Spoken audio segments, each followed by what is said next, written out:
All right, so just want to make a brief announcement. I'm sure those of you who have been trying to get into Lincoln Learn have found that things are not working. I received an email from the IRS yesterday saying that Lincoln Learn would be down today starting at 10 o'clock in the morning and should be back up by 9 o'clock tomorrow morning. And I sent out an email to everybody, and I was thinking about putting in there, anybody want to take a bet on that? Um, Hopefully they will, but you never know with Lincoln Learn. So it is a new platform this year, so they are fixing a lot of things from my understanding. So we will give them the benefit of the doubt. This morning at the live training, I had some cards. I don't know if you can see these. I can't see myself. Let's see. All right, I can't see my view. Let's try. Oh well, I don't know if you can see these, but these are the cards that we're going to be using this year instead of the large posters that we had last year. So if you have an organization or a group or your church or your doctor's office or somewhere where you think these cards would be great to put in the waiting room or on a counter somewhere, let me know. This morning I gave out we have little holders. I should have put one together. They look like this. You fold them in half, fold up here, put them in. It's not hard. It's not difficult to do. And then there's a little pocket where you can put these cards. So I will have some downtown here if anyone would like to come and visit me. I will also have some at the United Way office on Harrington. I know sometimes that one is easier to get to. So if you would like to stop by, I will have them in the lobby. Probably I would say Monday because I need to make some little packets. But if you would like some to hand out to any of the groups that you're involved with, we would greatly appreciate it. All right, so I saw Bob pop in, Bob Hamilton with Mid-Penn, and he is going to be presenting tonight. Bob, do you have your PowerPoint as well tonight? Yes, I do. I was just going to share my screen if that's okay with everybody. Yep, that's fine. So go ahead and take it over. Okay. All right, let me get set up here. Let's see. Second.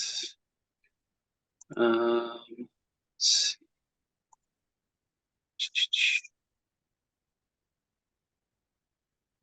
Of course, I haven't done the Zoom for probably about 6 months since I've been back in the office. Yeah. Oh, share screen. Here we go. Okay. Okay, back to give you a few. All right. Can everybody here? Let's start slideshow.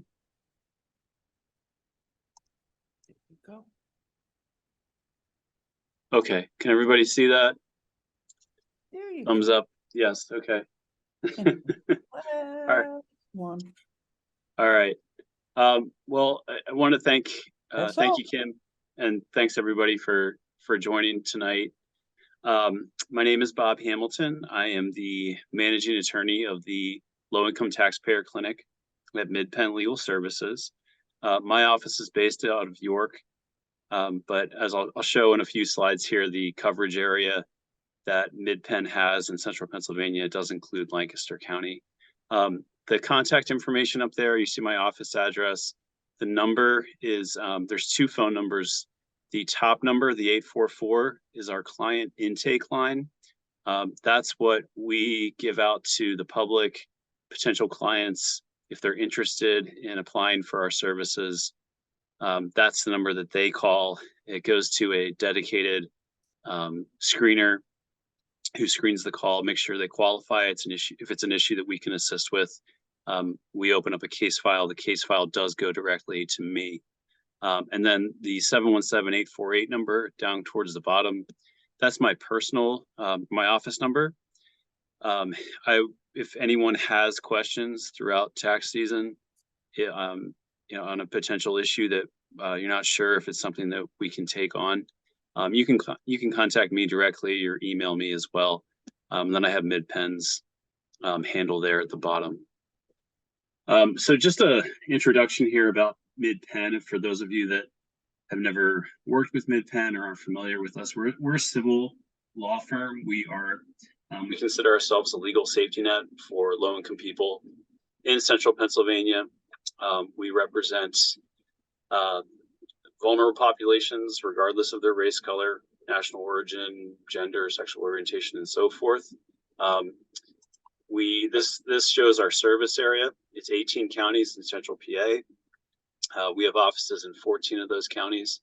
And as I said, my office is based in York, but we do accept a lot of Lancaster County clients as well.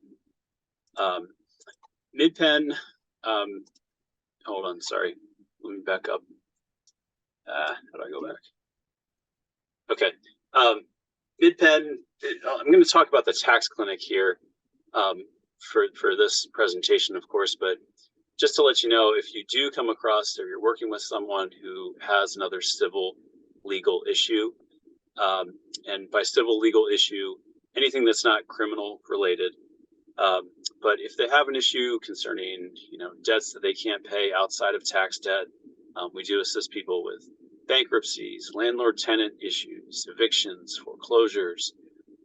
We help with public benefits cases such as Social Security disability. We assist a lot of clients who are survivors of domestic abuse. And all of our 14 offices in central PA can provide free legal representation, assuming that people do financially qualify. And I'll go over the limits of what financial qualification limits that we're subject to. But to move into the tax clinic, we're considered a low-income taxpayer clinic. There are about 129, my last check, similar low-income taxpayer clinics throughout the country. In Pennsylvania, there are 7. I believe that there are 3, maybe 4 in the Philadelphia area, 2 in Pittsburgh. We are funded through the IRS and the IRS Office of the Taxpayer Advocate Service. So they provide our grant money, and we report back to them each year on our case data.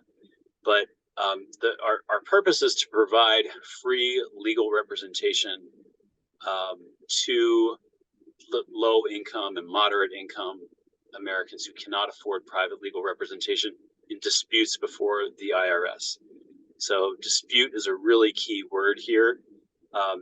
In order for us to provide assistance, there has to be some kind of disagreement or issue with an IRS determination. Some examples of that, and I'll go through some examples in the slides coming up here. But if someone, the classic case is someone has a tax bill that they just can't afford. They can't afford to make a full payment of their tax bill up front, and they want to set up some kind of payment plan. They want to settle the tax debt. They just want the IRS off their back. That's probably about 60% of our cases, if I had to put a number on it. We also represent clients who are undergoing an active examination or audit, right? The IRS sends them a letter. We're examining your tax return for such and such issues or items. Please send us supporting documentation. We see a lot of, unfortunately, a big increase in identity theft and identity thieves using people's Social Security numbers or ITIN numbers to report income or file fraudulent tax returns to maximize tax benefits and tax refunds. We assist with removing tax liens on property. If someone's trying to sell their home and they can't because there's a tax lien attached to the property, people who are facing active IRS levies, or garnishments of their wages or other income. And then we also try to get out in the community and educate people as to, the benefits that exist out there through filing a tax return, right? Because the working poor, there is a threshold, of course, for the income that you must earn in order to file a tax return. If you make below a certain annual amount each year, you're not technically required to file, but if you don't file, you're not eligible to obtain certain benefits, such as the earned income tax credit or the child tax credit. So try to just educate, get out there in the community, meet with folks who might qualify for our services, and notify them about the benefits of filing if they haven't filed yet. Okay, this is my favorite slide. It's most people's least favorite, but I do refer to it, and it's just a way to show that there's a lot of different paths and avenues that a person's tax return can take once the tax return is filed. So in the top left corner there, tax return preparation involves gathering your tax documents, making sure everything is in order, and then meeting with you guys, the preparers. And then once it's filed, there's so many different ways that the filing can go. Most cases, it's the return gets filed and people get their refund, or they owe a small amount and they pay it. But that's not everybody. The tax can get selected for an exam, whether by the computer systems, or it's just picked out from a random IRS program that they're running for a particular year. If they do owe a balance, that goes automatically into collections. If they can't pay it off, the collections will send them a series of notices. If people underreport or fail to report certain income that's reported by third parties, those get selected for automated underreporter services. Notices go out, and if there's disagreements at any of these levels, then you get into the stages of appeal and litigation. So really, we do at Mid-Penn, at our tax clinic, we handle all of the, I'd say, everything besides the preparation and the processing. We do refer cases to you guys if we're trying to get someone in compliance, like, for example, in order to set up an installment agreement, all tax returns in the last 6 years have to be filed if there is a filing requirement. So if we have someone who owes a balance and they want to set up an installment plan, but we notice that there's a missing return, we'll send them back to you guys. Under the terms of our grant, we're not allowed to prepare tax returns. So that's where you guys are really helpful for us. But everything else in that grid there, we accept those cases. Okay, I'm going to skip over audits and examinations. I think that concept is probably familiar with most people, right?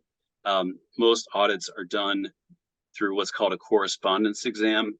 You get a notice in the mail saying that we are reviewing your tax return for such and such items, and please send us documentation within 30 days or we're going to make these adjustments. Now, what I did want to go over is that there is a mechanism called audit reconsideration.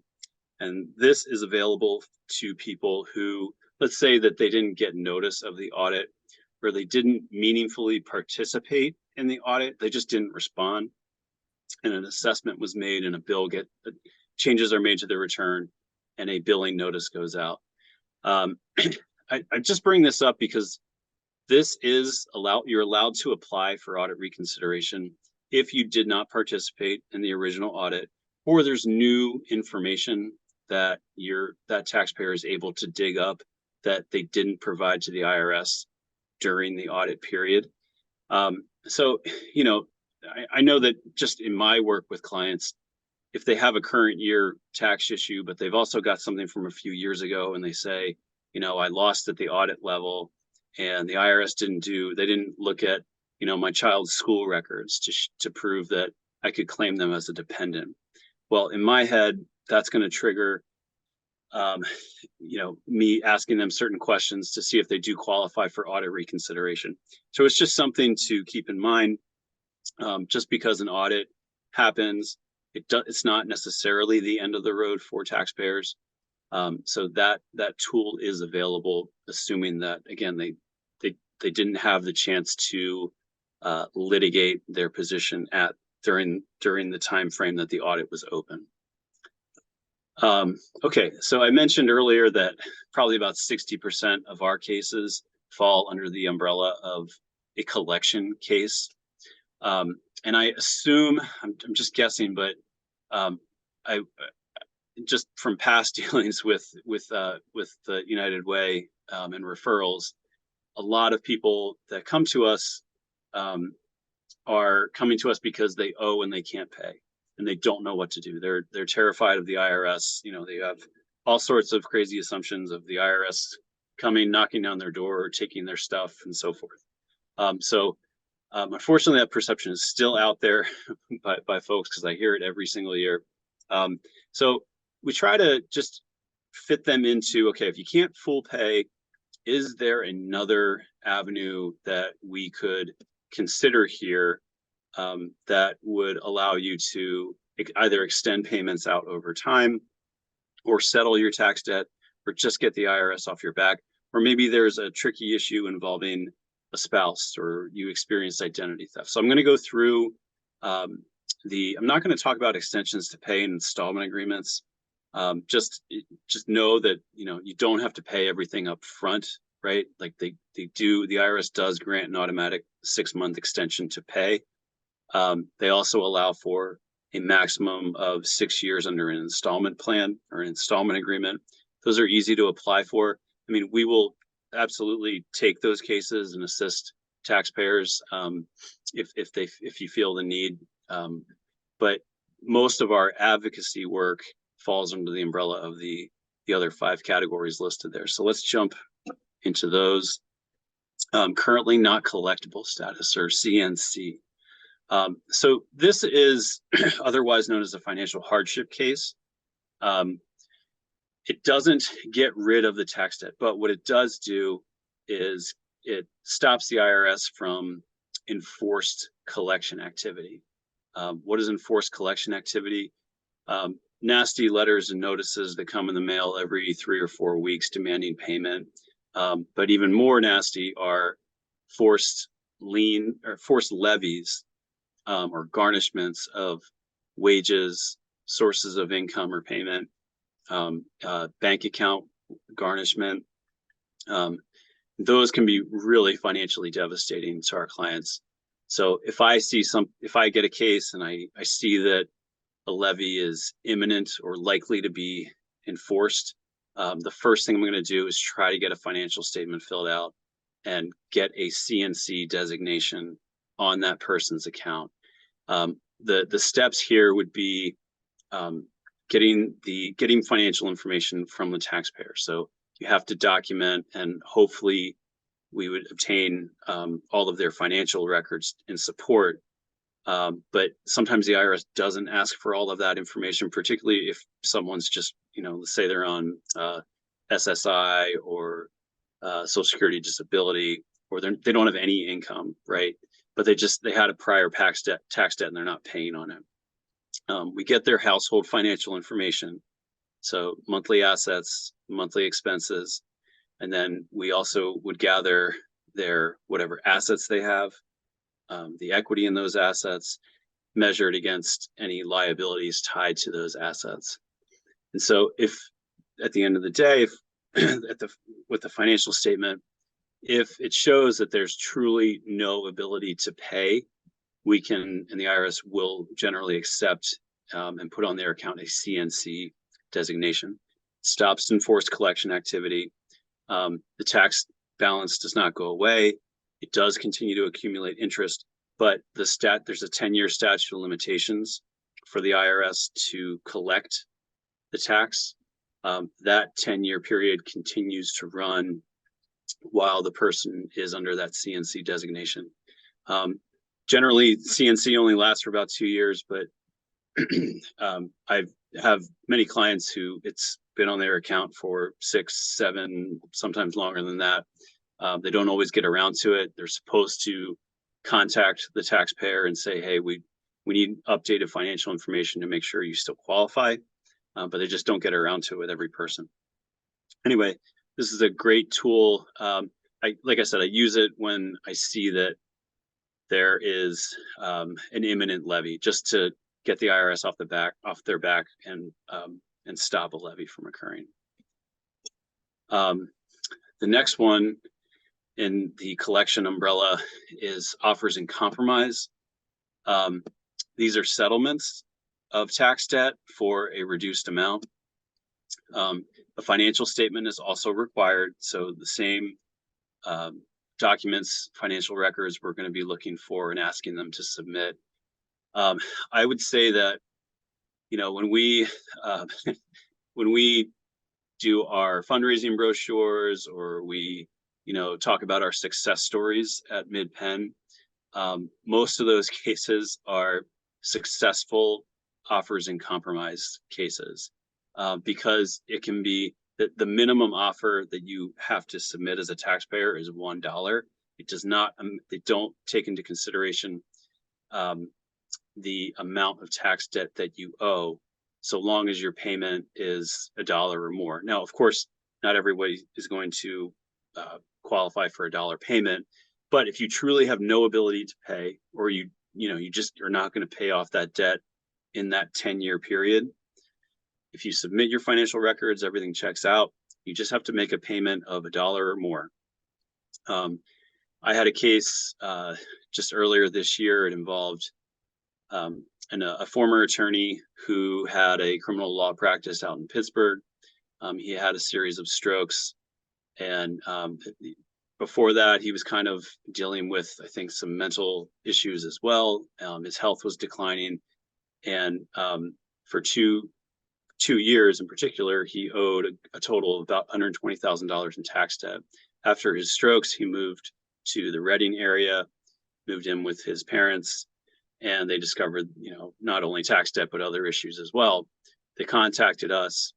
We filled out a financial statement, submitted a brief to the IRS that offered a payment of $100 to settle $120,000 of tax debt.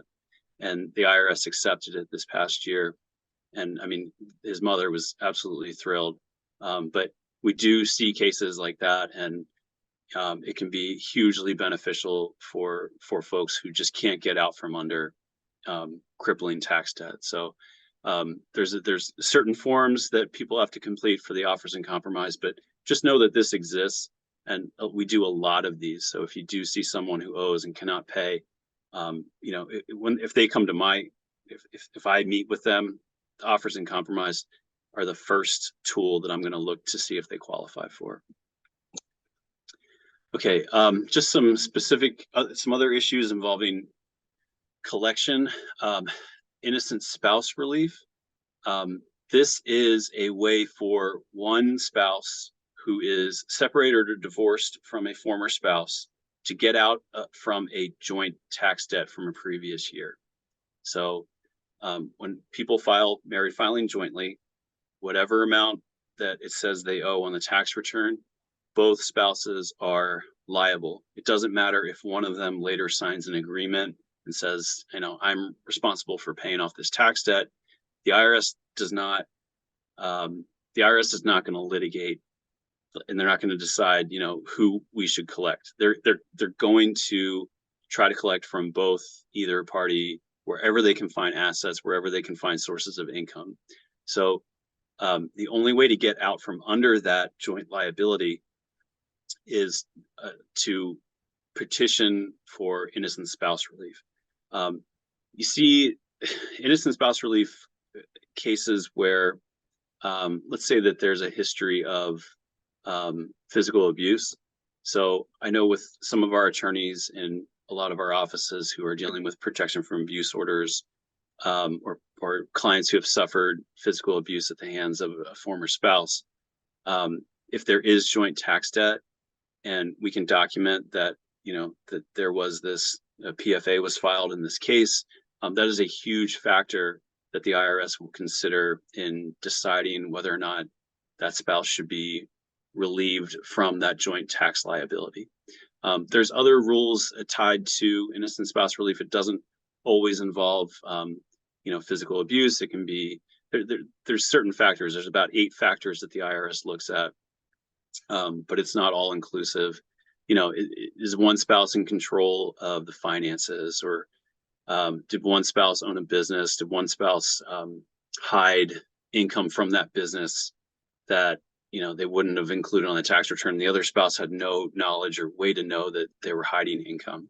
So there's different scenarios that can fall under innocent spouse relief, but just know that it is a tool for taxpayers to get out of that joint tax liability. Okay. Injured spouse relief. I don't really like the term injured spouse. It doesn't really mean what that term means in the dictionary, but and some of you may have seen this in helping folks over the years. The injured spouse relief will apply where the taxpayers are still married or still together and filing jointly, but one spouse has a debt that's owed to, let's say they have passed IRS debt, or they have passed state tax debt, or child support, or a defaulted student loan. Or I had a client this past year who didn't return. They were in the military and they didn't return their clothing that was issued to them, and so a debt was entered through the Department of Defense, and part of their refund was taken because they never returned those items. So this is just one taxpayer in a joint filing who owes a certain debt to another federal or state entity. Injured spouse relief comes into play. You can request it before the return is filed and processed, or after the fact as well.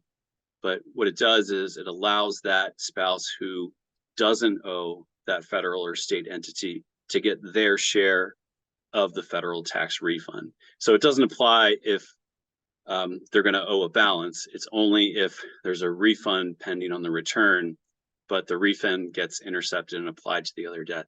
You can file, as I said, injured spouse before the return gets filed if they know about that past debt, or after the fact if the refund is taken. And it's used through Form 8379. There's no statute of limitations to file injured spouse relief. So you do see this from time to time. I actually have repeat clients that come in.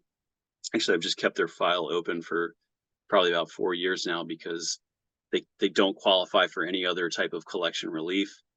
And one of the spouses just has to file the injured spouse relief form every year, and they kind of forget to do it.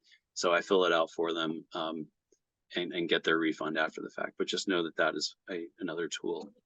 Okay, last thing I'll talk about then, unfortunately, is identity theft. I would say in my 8 years of doing this type of work, each year I see more and more identity theft cases, unfortunately, in regards to both filing tax returns, or, to be more accurate, someone's prevented from filing a tax return, or just situations where income gets reported under somebody's social security number without their knowledge. So it's just important for people to remember that, they're never going to be contacted by the IRS through like email, text, social media, or a phone call. Now with phone calls, unless that person is actually working with an IRS revenue agent who shows up at their door with a badge and an ID number, otherwise their IRS is never going to just make a phone call. So unfortunately, I don't see that happen too much anymore. Just social, with everything being electronic, and there's constantly password hacks and financial information being dispersed through data breaches and so forth. Social security numbers unfortunately just get out there, and so the IRS recognizes this. They're very committed to reversing this and enforcing and punishing identity thieves, but it does take a long time. There is a division within the IRS called the Identity Specialized Protection Unit. It takes unfortunately over a year to resolve cases. I think the last I heard was about 420 days to resolve identity theft claims. But once that identity theft claim is filed, that person will be issued an identity protection PIN number that they use then as an extra measure of security to file on their tax return. You may come across this, I'm sure some of you will, with people who have IP pins for past identity theft. You can also get an IP pin if you're just concerned about someone using your identity, even if you haven't experienced identity theft. But if someone attempts to file a return, but they have an IP pin and they don't put that IP pin on the form to file, the return actually gets rejected. So IP pins are great in that sense. It prevents thieves from using their social security number to claim them as a dependent or file a fraudulent tax return to obtain a tax refund. So it is out there. They are aware of it. It's just they take forever to investigate. We handle a lot of these types of cases. So if someone is concerned about that, or they think someone has used their information to file a return, we can definitely, assist them open a file. I did want to mention one thing that I glossed over at the beginning, is that we do provide free legal aid. However, folks have to financially qualify.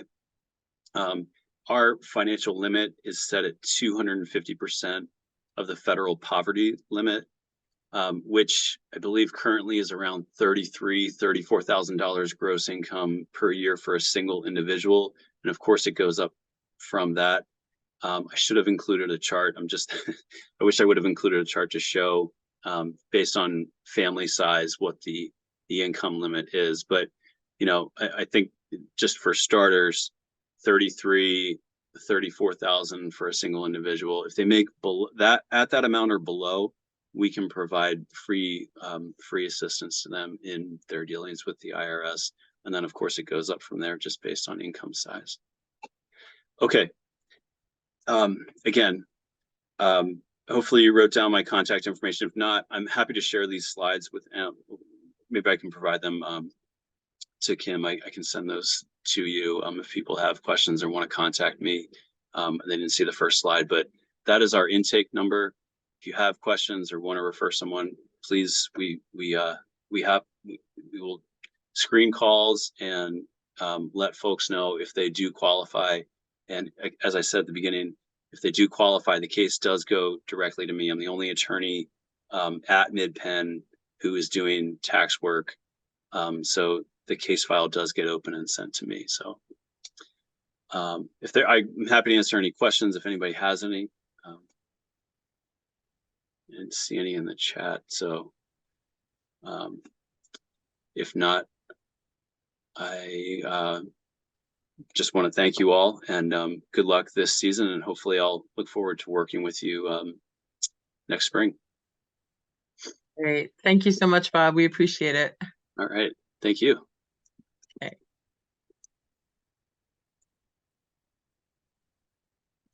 All right, Jared, I will turn the screen back over to you.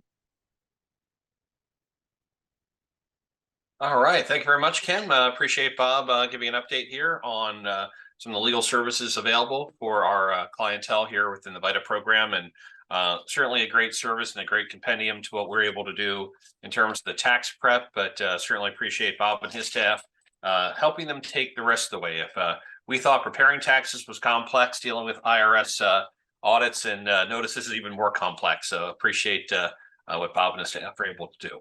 So wanted to get into our next section here, and actually our last of our trainings, which will be taking a look really at our fourth section, which will be going ahead and discussing our state and local tax issues. So let me go ahead and bring up our state and local tax issue slides.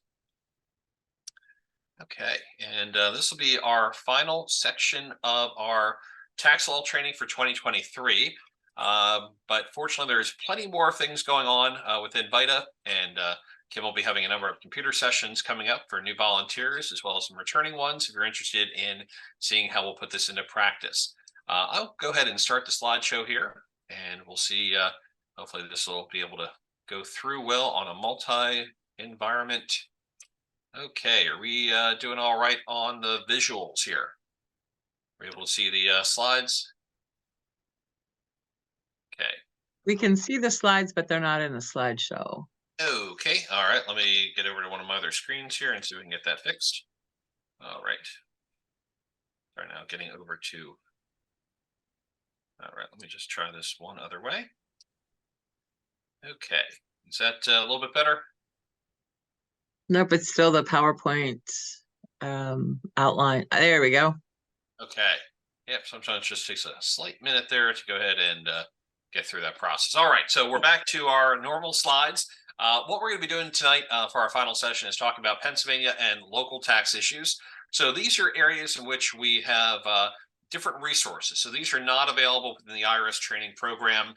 We don't have a 4012 to go over here. So we're going to be going over some more specific state and local information. We're also going to have a brief discussion on deceased taxpayers and then conclude with military. And so military tax returns are going to require a special certification. And certainly, if you would like to go ahead and pursue that, we will not hold you back and highly encourage you to pursue your military certification. So I'll go over a couple of what the differences are with military tax returns and help you get ready if you're able to help us out in that regard. But I want to first start off talking about our requirements for our state and local taxes. So one of the things we're going to take a look at here, we started off our sessions discussing our filing requirements for federal. And there are very nice charts within the 4012 that talk about what we're able to see here in terms of filing status, gross income, age. Those are all dependent upon whether or not you need to file a federal return. For state purposes, different system entirely. So for Pennsylvania, you have to file a return for 2023 if you have any gross income in excess of $33. So doesn't matter if you have any tax due with your return. If you have gross income in excess of $33 for 2023, you need to file a Pennsylvania return. Now, does that mean that everyone's going to owe money or they have some taxes due? Absolutely not. Pennsylvania is a flat tax state. So 3.07%, a nice round, even number everyone can memorize, is the guaranteed rate for all income. Now, that's a constitutional requirement that Pennsylvania has to have a flat tax rate. However, in practice, there's actually a workaround around a flat tax. And we'll talk about that one in just a little bit. So if you have more than $33 of income during the year, doesn't matter the age, doesn't matter what that income is, you need to file a return. Also, if you have a loss from any transaction, so that includes individual, sole proprietor, partner in a partnership, or a Pennsylvania S corporation, you would need to file a return. To let you know, none of those areas are really within scope of VITA. So typically, we are not going to have a situation where we have a loss coming off of a Schedule C. We don't really handle our K1s within our Lancaster VITA program. However, if you do have any transactions with capital gains, even if you're not having any income, even if you have losses, we highly suggest you file a Pennsylvania return to prevent any future notices. So Pennsylvania is going to be a unique system, and we'll talk about some of the intricacies we have there. For Lancaster County, this one's a bit different. This is an earned income tax return. So an earned income tax return is only going to be taxing things that you have earned income. That includes wages or net profits. So that would be things like a sole proprietor or perhaps a partner in a partnership. So if you have any earned income at any point in time throughout 2023, you would need to file a Lancaster County return. And this is applicable for anyone who's lived in Lancaster County or even part of Chester County, if they were in the Octorara School District, for any part of 2023. Now, this one's a little bit different. We actually do have an age requirement. So anyone 16 and older would have to file a Lancaster County local earned income tax return. Individuals age 15 and younger are not required to file the return. If you do have an individual coming in who happens to be 14 or 15, they have a W-2 and they had local taxes withheld, we can still file a return for them and request that money back because they're not subject to tax until they turn 16. Now, when we take a look at federal ages, typically we look at the age at the end of the year when we talk about things like dependency and child tax credit. In this case, it's more like the opportunity for child independent care. Once that individual turns 16, then they will be subject to local taxes. So I'll talk a little bit more about some of the local tax. It's going to be important for us to understand only earned income. So typically wages, opportunities here for self-employment income, so Schedule Cs. And then I'm going to talk a little bit later about income from early distribution of a retirement plan. That's also going to be considered earned income. So those are our main areas we need to take a look at. Pennsylvania has one of the more unique systems of state taxation. So what happens with Pennsylvania is there are actually 8 different classes of income. 6 of these are going to be within scope for VITA. So we're going to be talking about wage income, effectively W-2. We're going to talk about interest. That's its own class of income. Likewise with dividends, business income. So far, this is sounding very much like what we talked about in our second section of our training, talk about income. Gains and losses from the sale of property. So that includes stocks, mutual funds, personal residence. The next 2 are outside scope. So rent and royalties. So these should be having rental property or collecting royalties, whether that is from an investment in a natural gas or mineral rights, or maybe that's something involving if you're a performing artist or author and you sold royalties, that would also be excluded from VITA. Same thing with the state and trust income. That's also going to be outside the scope of VITA. However, the 8th class is going to be gambling and lottery winnings. This is includable within PA and also within scope of VITA. That includes Pennsylvania Lottery and Powerball and Mega Millions. Those were actually excluded at one point in time. For the past couple of years, they've actually been included in Pennsylvania taxes. Now, what's unique about Pennsylvania is not only do they decide why would we bother following the federal rules? We're a commonwealth, we're different. We were the second area here in the country to basically sign off on the Constitution. We can do things our own way. So while many other states either do not impose an income tax, so if you're watching this recording from Florida, Tennessee, or Texas, you can disregard anything we're talking about state taxes. But here in Pennsylvania, we actually have state income tax. And not only that, but we do not file the federal rules. It's not going to be going the same way. Again, these are looking at 8 different classes of income. While we have the ability to file a return jointly, so you could put taxpayer and spouse on the same return, they're technically 2 separate returns filed together for convenience. And what we mean by that is that you cannot offset the losses of one spouse with the income of another. So if we take a look at the gain or loss from the sale of property, if we have one spouse who in their investment account had $1,000 worth of stock sales and the other spouse had an $800 loss in their account, for the federal return, we'd be able to offset that. We'd have a $200 gain from the sale of property.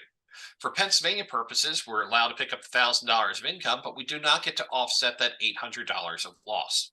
So we end up losing that. So not able to offset between spouses. The other thing we can't do is offset between classes. So in a very similar fashion, let's assume that that spouse had an $800 loss on the sale of stock, but they also had $5,000 of wage income. Unfortunately, we can pick up the $5,000 of wage income, but the $800 of sale of property, the loss will not be deductible. So we cannot deduct losses between taxpayer and spouse. We also cannot deduct losses between classes of income.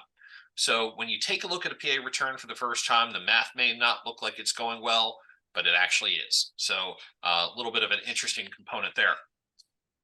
Now, Pennsylvania actually has a very high percentage of retirees. And we may wonder, why is that? Because if you take a look outside, it's now getting dark at 4:30.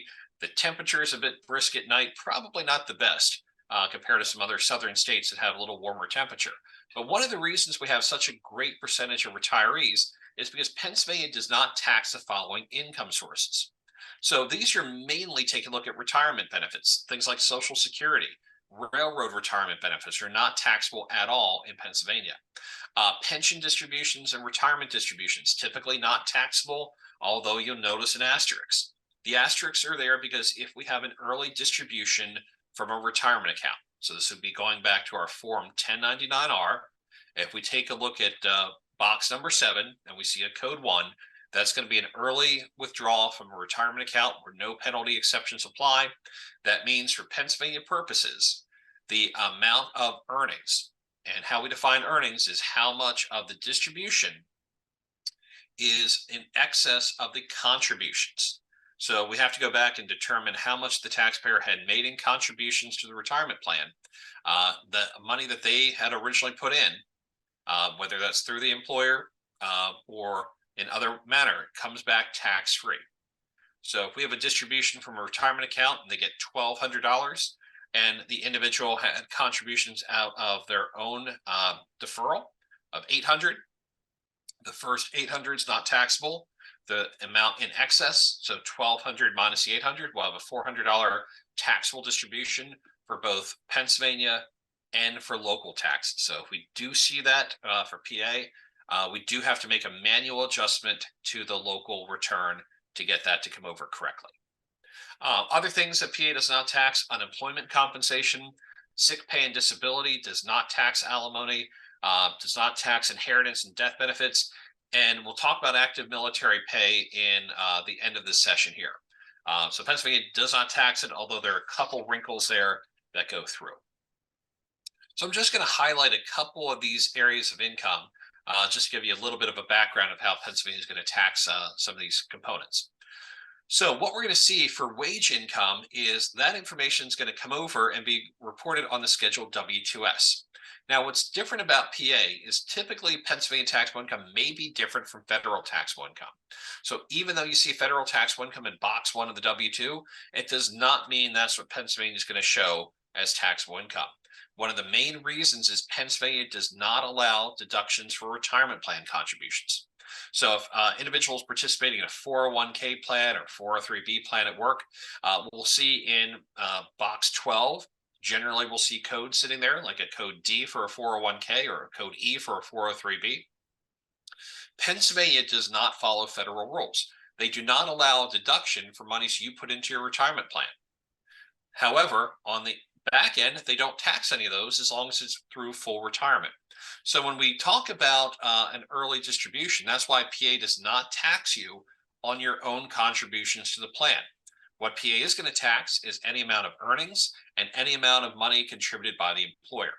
So because Pennsylvania does not allow deduction for the money going in, they don't tax it on the way out. So in essence, Pennsylvania invented the Roth IRA, where you do not get a deduction for your contributions to a retirement plan, but likewise, it's not taxable when it comes out. As long as you enter the W-2 information into TaxSlayer, having the correct state wages and withholding is going to automatically flow to the return. So the state wages are going to be on box 16 of the W-2. The state withholding is going to be on box 17.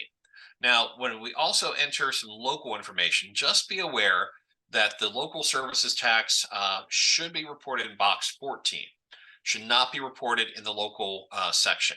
So you may want to double check. Every once in a while, a W-2 will come through and they'll have 2 different amounts sitting in the local wages. If those are exactly the same, it probably means the employer put the local services tax on the local.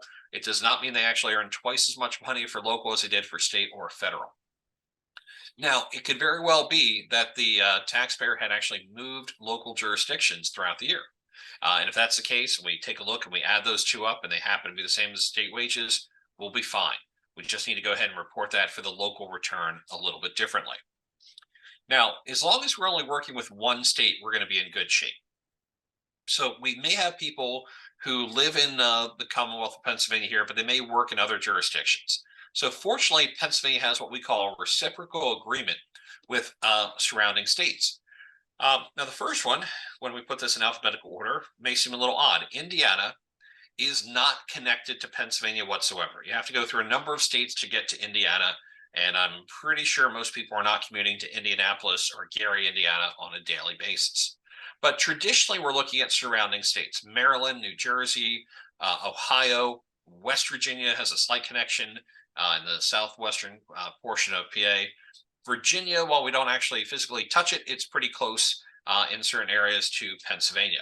So the nice part about a reciprocal agreement state means that an employer who hires a Pennsylvania resident in Indiana, Maryland, New Jersey, Ohio, Virginia, or West Virginia can actually withhold Pennsylvania tax and not the state in which the individual is working. So that means if you have a job in Maryland and you're a Pennsylvania resident, hopefully your employer is going to withhold Pennsylvania taxes. Now, they may not always hold the local ones correctly, but at least hopefully we're there for PA. So you'll notice there are a couple states that we do border that don't actually have a reciprocal agreement, one of which is Delaware. Delaware, we may have individuals who go down there on a short-term basis.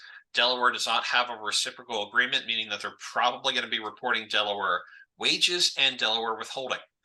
If we have more than one state, we cannot file that return within the VITA program. So we cannot handle multi-states very well. Likewise, if they have any connection to New York, if they telecommute in New York, if they thought about New York while they were working, New York will generally try and tax that to the state of New York. Again, we cannot prepare a return that has multiple states. If for some reason one of these reciprocal states did withhold tax, so if we have an individual who worked in New Jersey and New Jersey withheld New Jersey tax, unfortunately, we have to file an out-of-state return to get the refund for those wages and the taxes paid, and then file for PA. PA is going to go ahead and require that all of your income everywhere is going to be taxed in Pennsylvania. Same thing for local income tax purposes. Earned income, no matter where you've earned it, if you're a PA resident specifically for Lancaster County, the local tax collection bureau will want that reported for PA for the local return.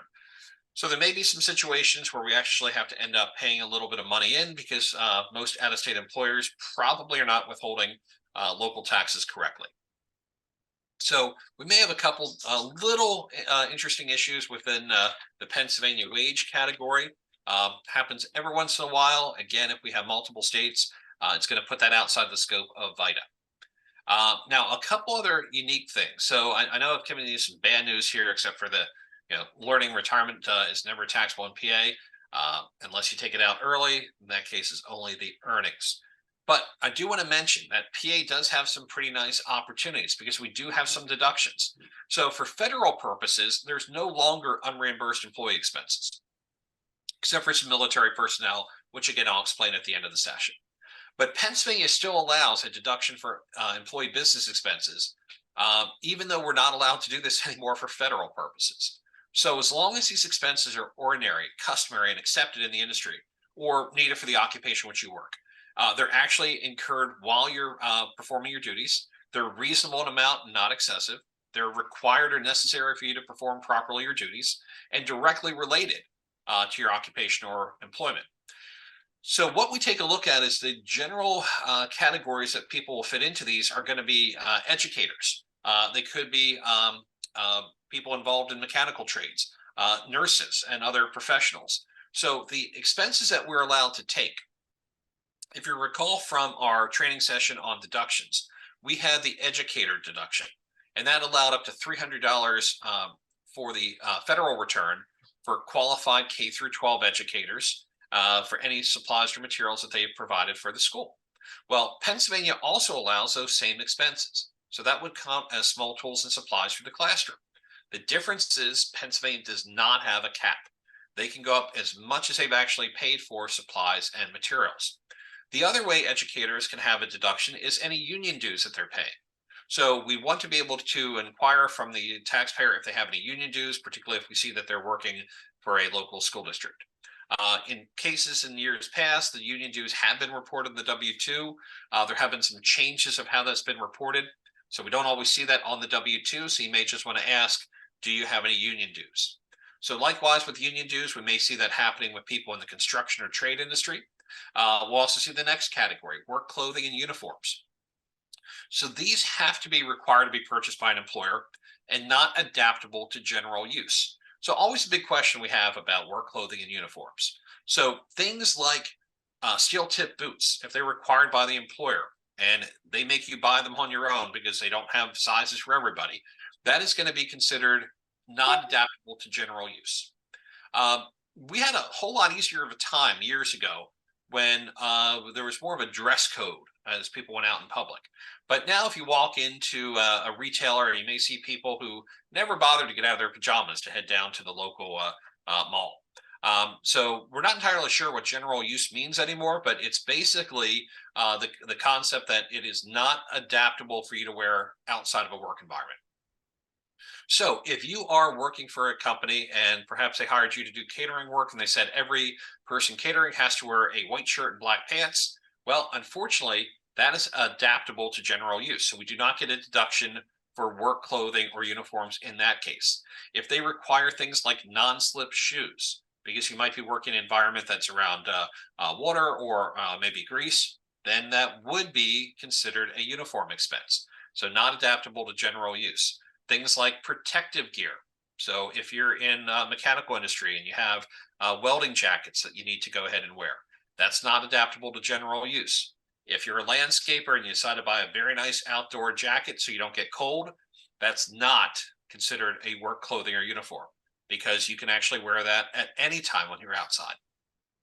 So again, small tools and supplies, if you're working for a company, they require you to provide your own tools. That would be deductible. Same thing as we mentioned with educators. Supplies for the classroom would fall into this category.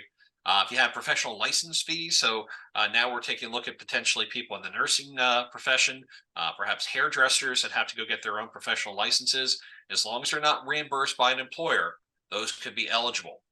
And while we're on that concept, I just want to make another point here about the unreimbursed employee expenses. So what we're looking at here is Pennsylvania will allow these deductions as long as you are not having an opportunity for reimbursement from your employer. So if you have the ability that you could actually submit your tools and supplies for reimbursement, but you choose not to do so, Pennsylvania will not allow those as a deduction on the return. So Pennsylvania is not going to go ahead and pay you for these because you didn't go and get reimbursed appropriately. Likewise, we're going to talk about things like vehicle expenses.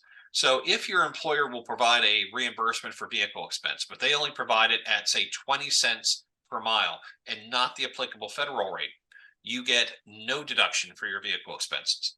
So it doesn't matter if it's not at the full rate.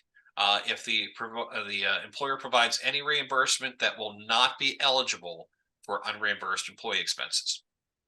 But if the employer does not reimburse, by all means, as long as they're valid expenses, so they can be driving for the employer between locations. They could include things like parking fees and tolls and transportation. If for some reason they do not go ahead and pay for travel expenses or meals, you can have those as a deduction as well. The good news for this is not only is it deductible for Pennsylvania purposes for state, but you also get a deduction for local tax as well. So again, these are going to be incurred for an employment type purpose. So you do get these deductions again for local as well. So that Schedule UE or unreimbursed employee expense will be used for both the both the state and the local returns. Now, a couple other issues on interest income that I just want to kind of point out here.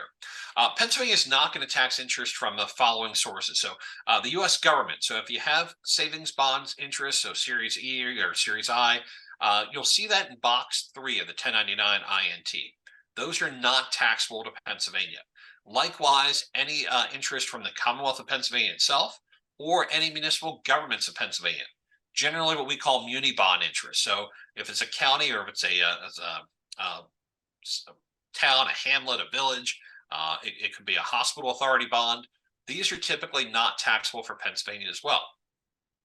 The other one that's not taxable or would be any of the U.S. protectorates or territories. So any bonds or obligations from Puerto Rico, the Virgin Islands, or Guam. And I will mention I've been doing this training for a number of years, and I've always been interested to try and find a bond from Guam. I've yet to see that. I hope they exist out there, and sometime in my lifetime, I'd love to see what a 1099 looks like or a bond looks like from Guam. Yet to see that, but hopefully at some point we will get there. If you have any sources here, so typically what you might see is a 1099 INT coming from a brokerage account. They may have a section that delineates not taxable for Pennsylvania purposes, we have to go into TaxSlayer and make a modification. So when you're in the tax exempt interest worksheet, you can click on the add or edit button, and then you enter the amount of Pennsylvania taxable income in the amount box. So we just have to make a quick modification. And again, we'll go through some examples of how that'll look when we get into the computer side of TaxSlayer. And if you have any questions with those, feel free to ask your site coordinator if you run into any tax exempt interest. And if you do have a bond from Guam, please, by all means, see if we can subtly take a picture of that and send it to me. I'd love to see what they look like. All right, a couple other things that I just want to mention here. We did talk about that Pennsylvania is a flat tax state. It is required by the Constitution that we do not have a graduated rate system like federal does. So every income is going to be taxed at the same rate, sort of. Pennsylvania has a tax forgiveness program, and this is a Schedule SP. The one downside to TaxSlayer is we have to go into each return and indicate that the taxpayer is eligible for Schedule SP. So by nature, we want to go ahead and every client that comes in, we want to go to the state section and let the system know they are eligible for Pennsylvania SP. The only ones that may not be would be if we have an individual comes in who's a dependent of another person on the return. In order for them to be qualifying for Schedule SP, the parent also has to be eligible for tax forgiveness. So fortunately within TaxSlayer, it does ask a couple different questions. If the individual is a dependent of another, it wants to know that a parent or whoever's claiming the child as a dependent wants to know some tax information about them. So fortunately, there are some pretty good provisions in there that we don't inadvertently take tax forgiveness who someone would not be eligible. So generally, it's going to calculate all the information it needs directly from the return. But I just want to focus on this middle section here of this slide. So there's certain non-taxable income that has to be added back in the calculation of qualifying income.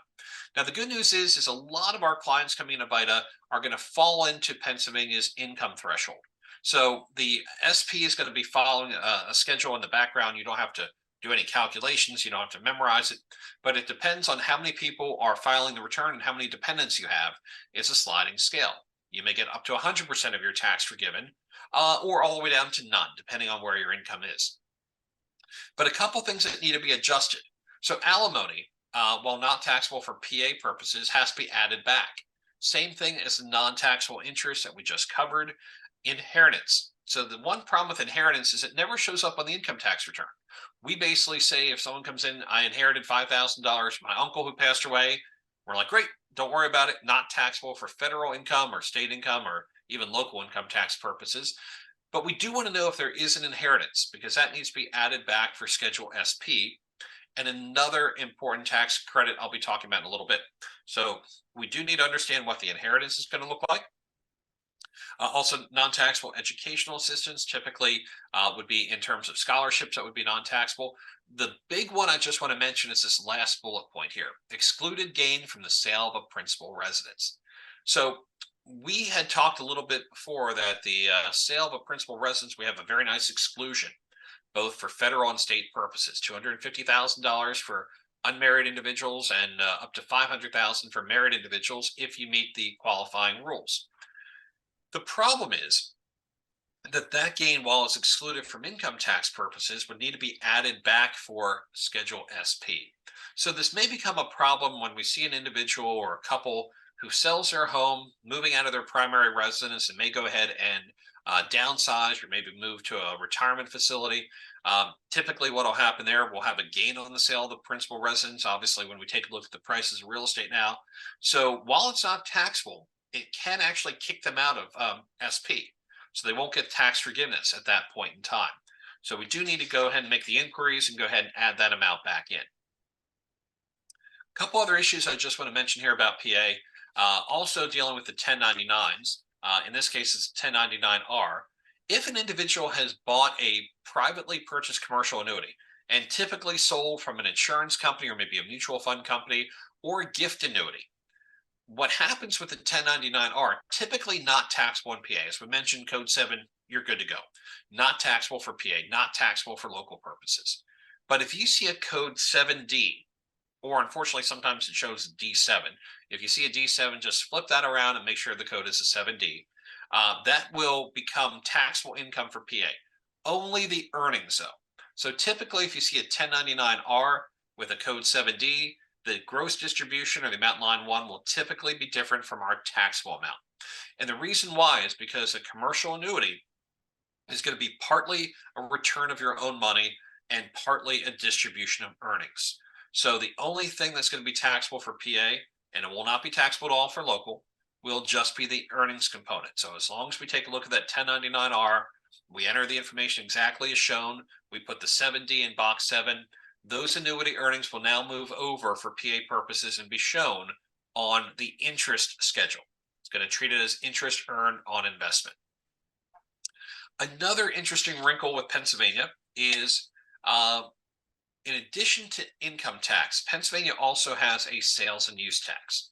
So a lot of us here in PA are probably familiar with sales tax. Maybe. We understand the sales tax has to be paid. Sales tax in Pennsylvania is a little bit of a complexity because certain items are exempt. Things like clothing, you can buy as much clothing as you want in PA, not taxable, except if it's a luxury item. So things like fur coats or leather items are taxable. Food, typically non-taxable if you go to the grocery store, except for food ready to eat. So if you go and you buy a fully cooked rotisserie chicken, that's now taxable. But if you buy a raw chicken and have to cook it yourself, not taxable. So we're not going to talk about sales tax. But Pennsylvania collects a fairly healthy amount of revenue from sales tax. Now, part of the issue is you only pay sales tax on transactions in PA. So if you go to a PA-based retailer and you purchase an item subject to sales tax, you as a consumer will pay sales tax on that product. Now, there are a couple different ways in which you can avoid paying sales tax in PA. One, maybe using an out-of-state retailer online. That is one way. Not all retailers have to collect tax in PA. Another way, as we kind of mentioned, one of our states that's close to us here that does not have a reciprocal agreement with PA is very famous for not having sales tax. So if you drive to the southeast portion of PA and you cross the river and now you're into Delaware, when you drive into the state, has a big sign, "Welcome to Delaware." Usually they put first state on there, which is absolutely true. First is signed the Constitution. Next is generally home of tax-free shopping. So very, very important for Delaware that they put that they are zero sales tax state. And then underneath there somewhere it has a birthplace of President Joe Biden. So I'm not quite sure how the president becomes third on the list of important characteristics of Delaware, but that's where we stand. Delaware is very well known for no sales tax. So not uncommon for people to go to Delaware and maybe make some purchases of some larger items, things like appliances, jewelry, that they know they'll not have to pay 6%, or if you're coming from Philadelphia, it's an 8% sales tax. So a fairly significant savings by going ahead to a no tax state and purchasing these items. So Pennsylvania knows that they're losing some sales tax revenue because taxpayers are buying things out of state. So on the Pennsylvania 40, the Pennsylvania individual income tax return, there is a question to say, would you like to voluntarily report any use tax you may owe to the Commonwealth of Pennsylvania? The interesting part here is Pennsylvania really does not have any mechanism to enforce collection, which is why it's a voluntary answer. In most cases within VITA, we're going to put 0. You can ask the taxpayer if they want to make a voluntary declaration of tax, and they say, well, what's the penalty? There is no penalty. I wish not to make any declaration of use tax. You don't have to do it. 0 liability is an acceptable answer. In most cases, that's exactly what we're going to see on the return. Now, you could go through and actually say how much you have in use tax. I have a client who had gone through, she's an engineer. She will go through lists of all of her purchases that she spent throughout the entire year and tell me whether or not she owes any additional PA use tax. So very, very complex spreadsheet, but fortunately she does all the work and we can enter that into the PA 40. If you don't go through and itemize all your purchases and determine your own use tax, you can go and use an estimate. So I just have a couple different bullet points down here at the bottom. So if you have 15,000 or less of income, you would owe $6. 15,001 to 30 is 12. 30,000 $1 up to 50,000 17. These are basically voluntary contributions to the Commonwealth of Pennsylvania. So you don't get a deduction for these, you don't get any credit, you don't even get a holiday card in the mail to thank you for your contribution, but it is going directly to the Treasury of the Commonwealth of Pennsylvania. So we don't often see that in VITA. If someone does want to do that, that's entirely fine. They can go ahead, and generally it's probably going to be an estimate. Okay, so let's go ahead and take a look at a couple other deductions. So Pennsylvania is actually still pretty good on some deduction opportunities. So they do have the opportunity for a Section 529 contribution. So Pennsylvania 529, or Section 529, I should say, is a college savings plan. So this allows individuals to put money into a plan. The money's going to grow tax-free, and as long as it's withdrawn for qualified educational costs, it's never going to be taxed. As an added benefit, Pennsylvania allows a deduction of up to $17,000, so that actually increased from 16 in the prior year, or $34,000 for married filing joint couples, per beneficiary per year. Now, the benefit here, this does not need to be a PA college plan. You can have any Section 529 plan. It does not need to be here in PA. The beneficiaries do not need to be living in PA, nor do they have to go to college in Pennsylvania. So as long as the taxpayer and spouse, if they're married filing jointly, are PA tax-paying individuals, they can take the deduction for any contributions made to a 529 plan.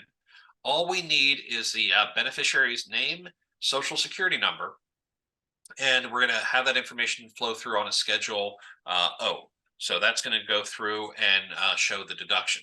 So the amount you can deduct against your income is the lower the contribution, again, up to $17,000, or your Pennsylvania taxable income. So if you make a $10,000 contribution to a grandchild's college savings plan, you only have $8,000 of income. We're going to eliminate all $8,000 of income and no additional benefit. I'm going to skip over HSAs for a second and drop down to the PA ABLE contribution. So the PA ABLE is a really unique plan designed for individuals with disabilities. So again, it's a tax-free plan. You can make contributions. The plan's going to grow tax-free as long as the withdrawals are going ahead and used for services or disability-related expenses for the beneficiary. It will not be taxable. The benefit is that the monies in these plans do not count against government benefits. So the PA ABLE account is almost like a trust account. The monies are not going to disqualify the individual for government plans. So much like the 529, you can deduct up to $17,000 of contribution per beneficiary per year. Again, same rules, deduction is lower of the contribution or PA taxable income. So those are some very nice plans you can take a look at if you're looking to distribute money to others. We may not see that so much in the VITA client perspective, but I did want to let you know about some of these deductions. Another one that we see here is our health savings account contributions. So if you have any after-tax contributions, so again, same thing with federal, if you're making all your contributions on a pre-tax basis or the employer made them, they do not qualify for the deduction. But if you have an HSA plan, and a lot of the HSAs will remind you as we're getting close to the end of the year, you can still make a contribution to your HSA up to our allowed limits. If you make a contribution after tax, so not through the employer, not through payroll withholding, you can get a federal deduction for your HSA contribution as well as a Pennsylvania deduction for the HSA. So those should automatically come over. So a couple of deductions we have on the PA return. Now, we don't often see PA credits, but we do actually have a couple. One actually popped up last year for the first time. We have a PA tax credit on child and dependent care benefits. It's actually called the Child and Dependent Care Enhancement Tax Credit, so a fairly long name, but effectively it's piggybacking off of the federal Child and Dependent Care Credit. So starting in last year, so beginning in 2022, if you filed the Form 2441 for federal purposes, Pennsylvania automatically gave you a 30% credit. So generally it's going to be 30% of the federal credit, and TaxSlayer will automatically populate the PA 40 Schedule DC for dependent care, and that will go ahead and automatically give you 30%. So if you had a $1,000 federal tax credit for child and dependent care, and Pennsylvania will automatically give you 30% or $300 as a credit against your Pennsylvania liability. Now, another thing we just need to know for Pennsylvania is our school tax code. And so as you go through the input section for a federal return and you put down your residences in Pennsylvania, we just need to know what school district you lived in as of the last day of the year. So what we're taking a look at is what school district were you in at the last day of the year. Ironically, we have some clients that have no idea what school district they're in. And I'm hoping that they're renters with no children in a school district, because if you bought a house and you have kids in a district, hopefully you know what school they're going to, so the parent-teacher conferences aren't completely awkward that you went to the wrong school. But we do need to know what school district you lived in as of December 31. It's a way that Pennsylvania will actually allocate some money back to the local school districts. So we do have some issues. People may not know exactly which one they live in. That's fine. We actually have a lookup website that you can actually look up a municipality based on their address. And we also need to know the code for your local municipality. So what we'll see is some of these school districts actually have several municipalities within them. So we may have some issues. People don't know whether they're in West Lampeter Township or East Calico. So we can use a lookup service to determine the exact municipality code, which will be used for our local earned income tax return.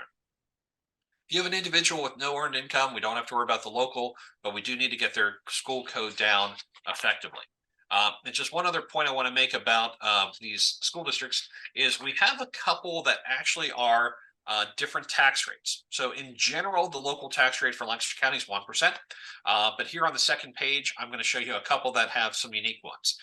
So Lancaster City is actually at a 1.1% tax rate. Solanco school districts at a 1.65%, and the areas in the Warwick school district at a 1.15. So that's why it's going to be important for us to understand what municipality are they living in, and that gives us the opportunity to put the correct code in on the local return. So I've been going through most of my training this year and saying there have not been a significant amount of changes, things that are looking predominantly the same, not really much that we need to worry about on a new standpoint. However, this is our largest change when we talk about the PA property tax rent rebate. So this is a program that's going to benefit eligible Pennsylvanians. I sound like I'm trying to promote lottery tickets when they always say play the lottery, benefit older Pennsylvanians. That's what this program does. It's intended for seniors age 65 or older, widows or widowers age 50 and older, and people with disabilities age 18 and older. So those haven't changed. We still see the same PA property tax rent rebate. Here's what's changed. These income levels have gone up for the first time since I've been doing the trainings here. So before, homeowners would be capped at $35,000 a year. That has now moved up to $45,000. What was even worse, if you were a renter, you didn't have the same $35,000 figure. You were only up to $15,000. Now, a renter, homeowner are going to be treated identically. We're going to have up to $45,000 a year that they can earn and still be eligible for the PA property tax rent rebate. So what does this mean? In years past, we may have had clients that have come in and they may have been eligible for the PA property tax rent rebate in prior years, but they may have been basically out of the system because each year Social Security increases. Your pension or IRA may change because of required minimum distribution. But now they're probably going to be back in again. 45,000 is a fairly high threshold. And depending on how you look at things, whether you're glass half full or glass half empty, 50% of Social Security and railroad benefits are either going to be included, or if you'd like to go the other way, we'll exclude 50% of Social Security and railroad. So what we're basically looking at is going to be your income for Pennsylvania purposes, and we're also going to add back in 50% of your Social Security and railroad. That will automatically happen within the tax layer system. We don't need to do anything else on the income side, with the following exception. The same things we had to go and take a look at for Schedule SP. We have to go ahead and put these in separately again. Things like inheritance, alimony, any gain from the sale of a principal residence have to be added back in for PA property tax rent rebate, or the PA 1000, another way we refer to this. The PA property tax, this is a very popular credit. We have some people coming into VITA just for us to help file this for them. They may have zero federal income, zero PA income, but they'll have us come in and file specifically for the PA property tax rent rebate. Now it's going to impact even more of our clients because of these increases in the income level. We also see an increase in the benefit level. So you can tell I'm really excited about it because I have these in different color. They're bolded. They're actually italicized. I couldn't do much more other than pyrotechnics to have these things stand out. The benefit is now increased from $650 to a $1,000 maximum benefit, but it gets even better. So that, even though we call it a maximum, doesn't mean it's actually a maximum. The PA property tax rent rebate can actually increase by another 50% for qualifying seniors. So they're basically looking at people who have less than 30,000 of income, and they pay more than 15% of income in property tax. We don't calculate that. We're just going to prepare the PA 1000 coming out of TaxSlayer.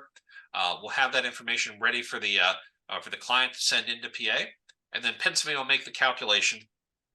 So you may have a client that comes back in and say, "Hey, last year you told me I was only going to get 650. I actually got a check for more than that." That's entirely fine. The state went ahead and calculated that number to be a little bit different, and they went up even higher. So some good news for seniors who qualify. Also good news, maybe just for me, but in years past, I had to do two separate charts, one for homeowners and one for renters.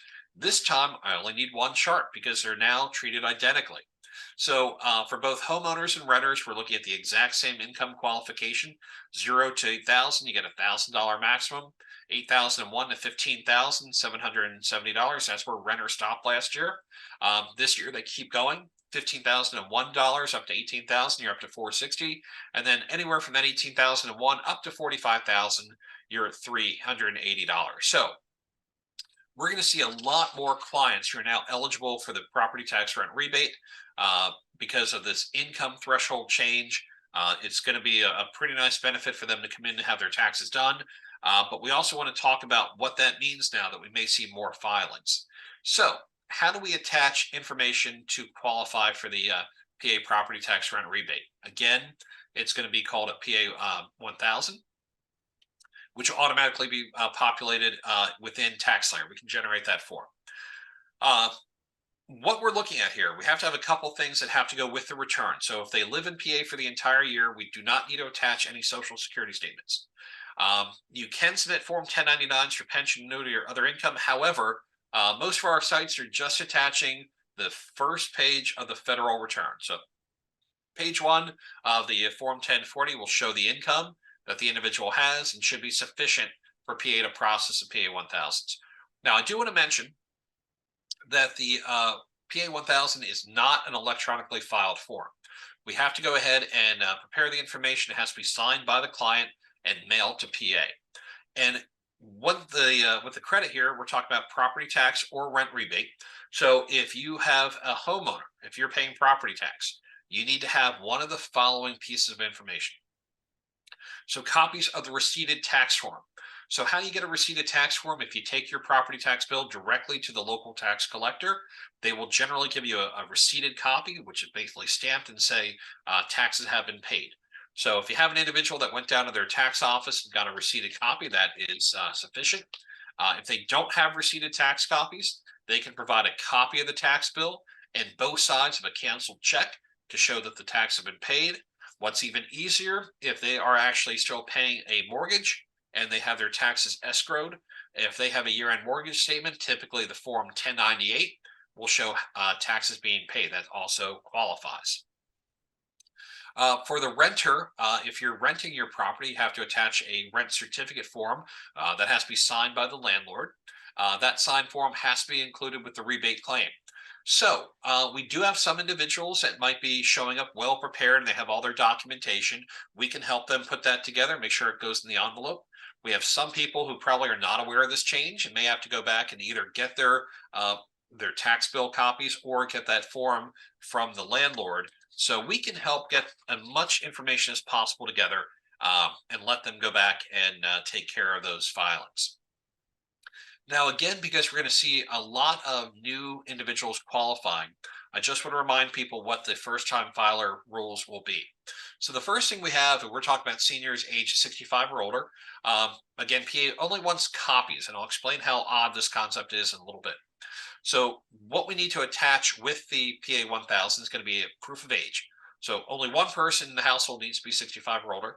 So we need a birth certificate or hospital birth record, a driver's license, a passport, a Pennsylvania ID card, a Medicaid card, or a PACE or PACENet card. But I want to go back to that birth certificate. So the birth certificate is actually issued by the Commonwealth of Pennsylvania, showing that you were born here within PA. Now, they could be out of state as well. But if you've ever seen a birth certificate, one of the primary words on there is do not photocopy. Clearly says do not photocopy, and yet Pennsylvania wants a copy of the birth certificate. Kind of a unique process of how the government wants information. They issued it initially from a different department. Department of Revenue wants to get that back with a form that literally says do not copy. Most times people are probably not coming into their tax appointment at VITA with a copy of their birth certificate and their passport. I don't, passport could work, but hopefully no one's planning to flee the country after they get their taxes done. But they can bring their driver's license. So as a recommendation, we may want to make a quick photocopy of that driver's license. If they have not filed before, they may not have been filing for a couple years, but just as proof of age. If you are a widow or widower, not only do you need the same proof of age because you have to be between 50 and 64, but you also need a copy of the death certificate. Again, a photocopy of a document that says do not photocopy. So again, we're copying pretty much anything the state wants us to copy. For anyone 18 or older who's permanently disabled, you can actually show your SSI, the award letter from Social Security. If you are a veteran, you can go ahead and have a copy of the veteran's letter, the VA disability letter. If you have neither one of those, as long as you have a physician that provides a written statement, and that's a PA 1000 PS for physician statement, that'll be sufficient as well to prove disability. The last thing I want to talk about here is going to be deceased taxpayers. So now we're back in the 4012 again, back on the federal side, but just want to make a quick mention about what happens if we have deceased taxpayers. So if we have taxpayers that are married filing jointly and only one of the spouses had passed away during the year, you can still file a joint return with that individual, provided the surviving spouse did not remarry before the end of the year. Always kind of a unique scenario if they're a spouse of many years suddenly passed away and they're remarried a couple days later. Again, might be good for some interesting stories, but we're not marriage counselors. But if we take a look here and they are filing jointly, the surviving spouse can still file as a joint return. What we recommend doing is you change the surviving spouse to be the primary taxpayer. That allows the return for next year to carry over, and we'll have that surviving spouse as a primary taxpayer. The surviving spouse is allowed to sign on behalf of the deceased spouse, so we don't have to worry about doing anything else. Still file jointly, still file electronically, no problem. Within our intake part, the basic information, we do have to check taxpayer deceased in order to generate the date of death box. Here's where it gets a little interesting. If we do not have a surviving spouse, so whether it's a situation where we have a single individual who passed away or maybe both spouses passed away in the current year, we do need to have a personal representative file and sign the return. So that individual could be an executor, an administrator, or a relative, someone who may be in charge of the decedent's property. Generally, these are still pretty good. If we have no refunds or no payment due, or even if we have a payment due, we can still file the returns for Pennsylvania and federal electronically. Where we have a little bit of a problem is where we have a refund for a deceased person and there's no surviving spouse. If it's a joint return and it's a surviving spouse, no problem on a refund that's going to come back to the spouse. But if we have a deceased person with a refund and no surviving spouse, we have to file Form 1310. Now, 1310 is going to go ahead and indicate who the person's responsible. So typically option A or option B is going to be selected, and then the return has to be paper filed. Only if you select option C can you electronically file, but in most cases, it's going to be an option A or B. And in that point, we're going to have to attach a couple of documents. It's going to be effectively what we call a short certificate or a certificate from the court appointing an executor or administrator to the estate. There may be a couple other forms that need to be filed as well. So good news about deceased taxpayers. It may take a little bit more time, but quite honestly, there's not going to be a rush to get that return done. We're going to be working with a personal representative if we have no other surviving spouse. So it may take a little bit more time to go through that process, but certainly by all means, go ahead and hold on to that return and make sure that we're going through all the documentation. Okay, I know we went through quite a bit of information in a short period of time here, but exciting news. We had some changes for the first time here in the PA property tax rent rebate area. But just want to check in and see how we're feeling. Any questions on Pennsylvania or state issues or even local returns? So just want to see how we're feeling from a question standpoint. Jarrett, this is Annette. I don't have a question, just a comment. The overheads that we received yesterday for the PA property tax rent rebate show the income limits of $15,000 annually for renters. I believe that's a typo. So I just wanted to point that out to anybody looking at their overheads, that really should be $45,000 for renters, the same as homeowners, correct? That is correct, Annette. I think in our haste to get these out, we inadvertently had those in at 15 instead of 45, which would not have been as exciting because that would have been the exact same as before. So yeah, it's 45,000 for each. Yep, and thank you for catching that. We made sure our slides were updated here for our discussion. But yes, it's $45,000 for both homeowners and for renters, which will take out some of that confusion I think we've had in the past. If you work with these before, and you may have had someone who's in a mobile home community, they actually own the home but rent the land, so they're technically both a renter and a taxpayer at the same time, homeowner. So this now puts them on even playing ground.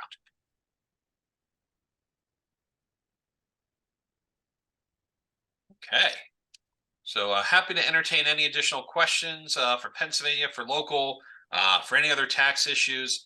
What we'll be doing next is actually moving into the military section. So again, a special certification required for military returns. Most of the information pretty similar to what we've had in prior years. So happy to have people stick around for that discussion. But if you have other things you'd like to do on a Thursday night, hopefully you're through your Thanksgiving leftovers already. I know I'm kind of near the end of the 25 pounds of mashed potatoes I made last week, so we're getting near the end of that one.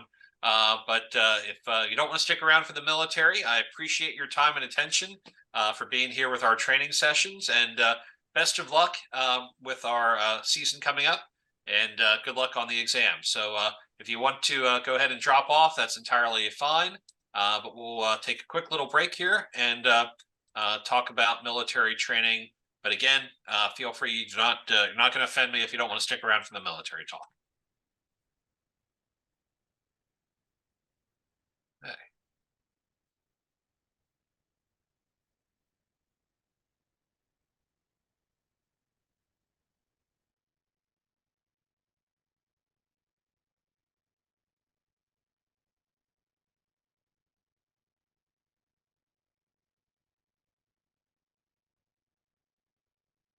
So we have a couple hanging out here. Perfect.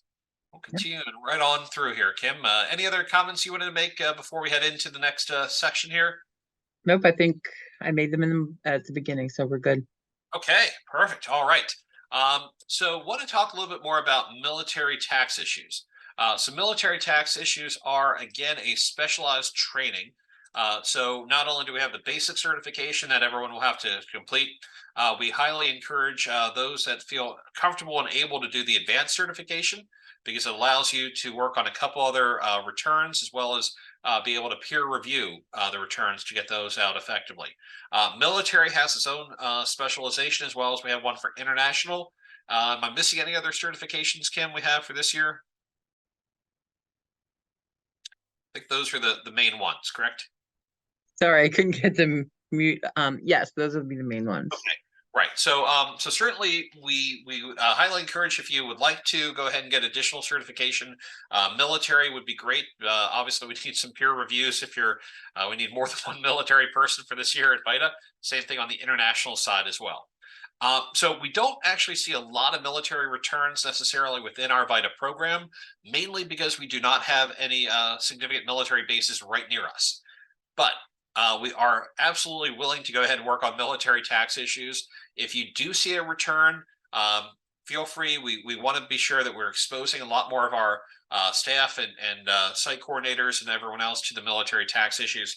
These may take a little bit more time.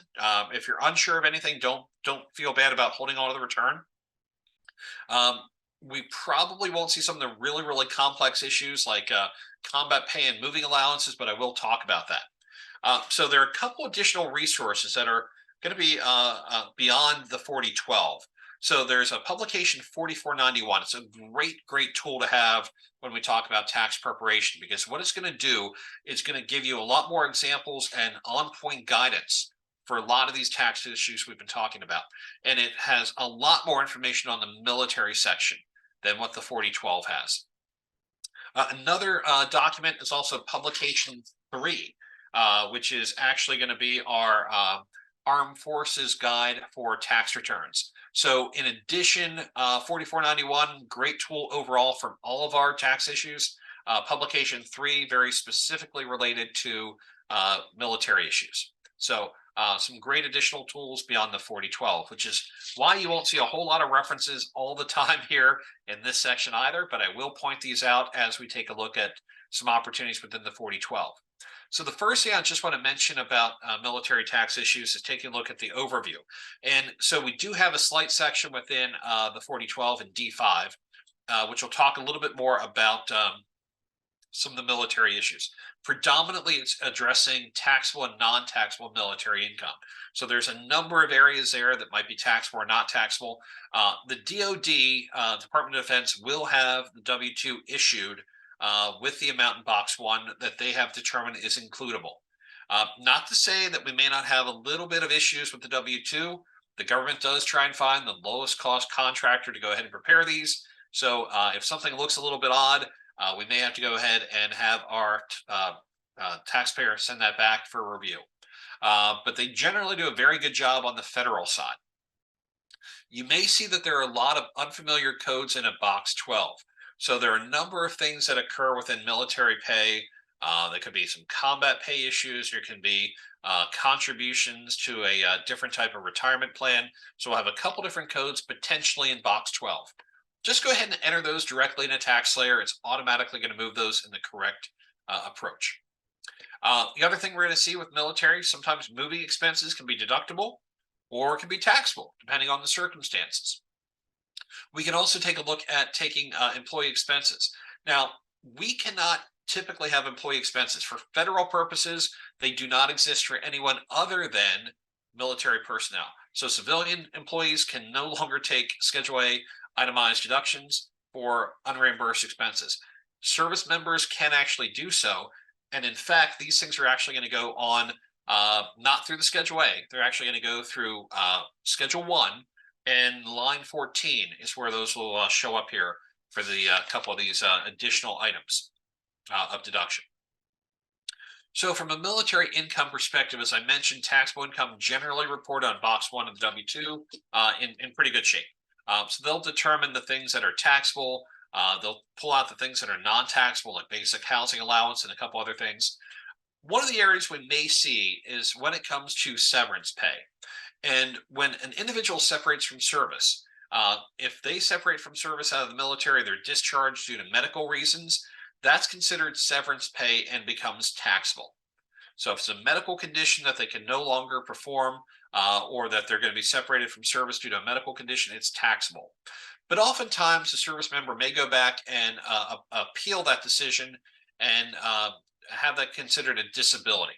So if the Veterans Administration ultimately determines that it's a disability as opposed to a medical condition, and they award disability compensation, now we're talking about excludable income. So disability compensation, not taxable.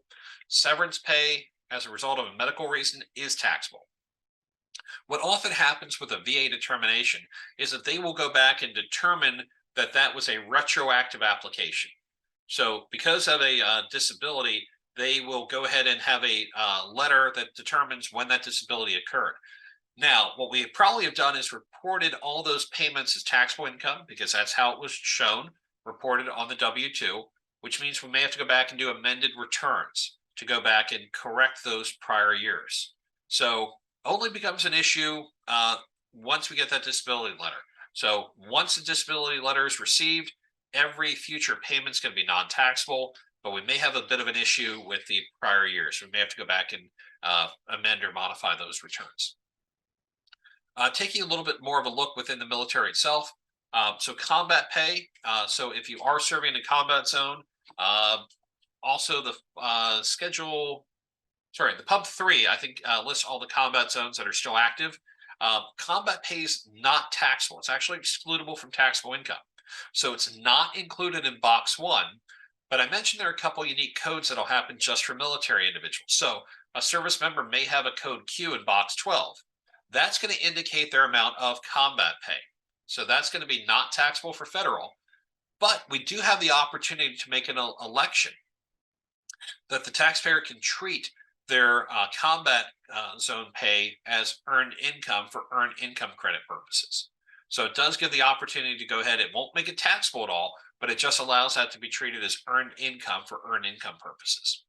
Again, as we mentioned, things like homeowners assistance and basic housing allowance, not taxable and will not be reported as taxable income. There could be some element of moving expenses that becomes taxable, and I'll kind of move into that in just a second here. For state and local purposes, just want to mention any compensation earned by PA residents is generally taxable. So kind of going back to our first part of today's session, Pennsylvania residents are going to be taxed on their earnings from anywhere. Same applies for military personnel, with a major exception. For any active military duty pay earned while stationed or training outside of PA, it's exempt. However, oftentimes the PA W-2 will not have a adjustment on the line for state wages. So it may be reported incorrectly, may have PA tax withheld. The local may not even be on there at all. But what we can do is make a modification.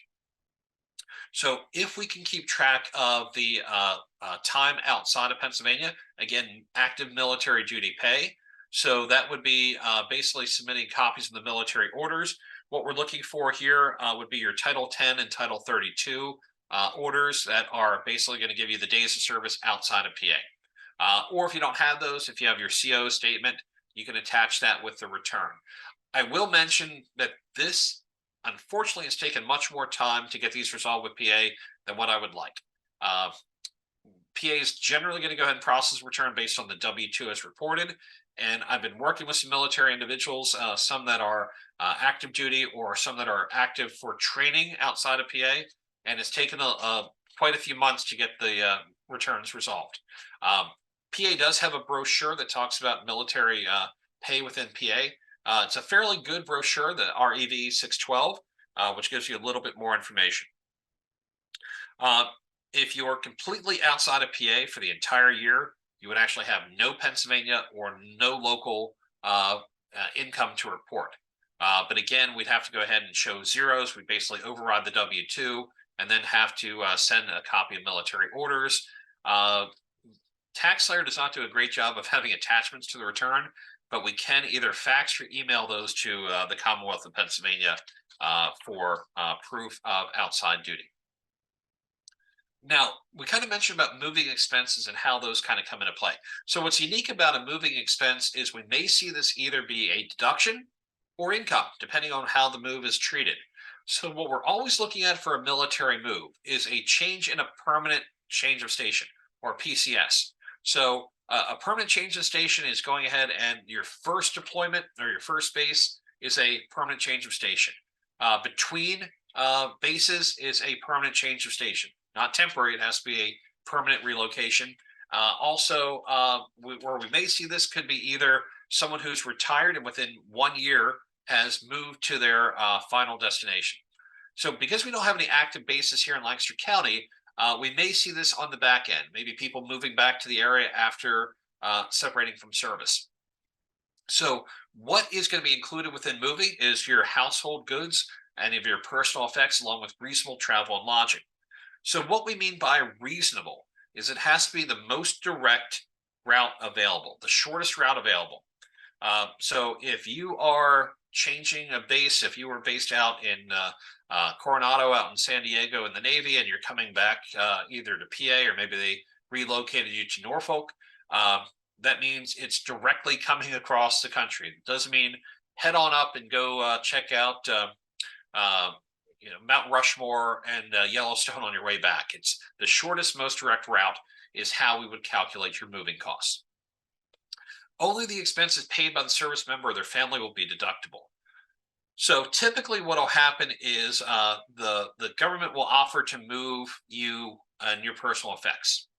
If you choose not to have the military move you, you can go ahead and get money from the government. They will actually give you reimbursement. If you get reimbursement for more than your costs, we'll be looking at income. And I'll give you that example in just a second. If we have more costs incurred than the reimbursement, those amounts can be considered deductible moving expenses.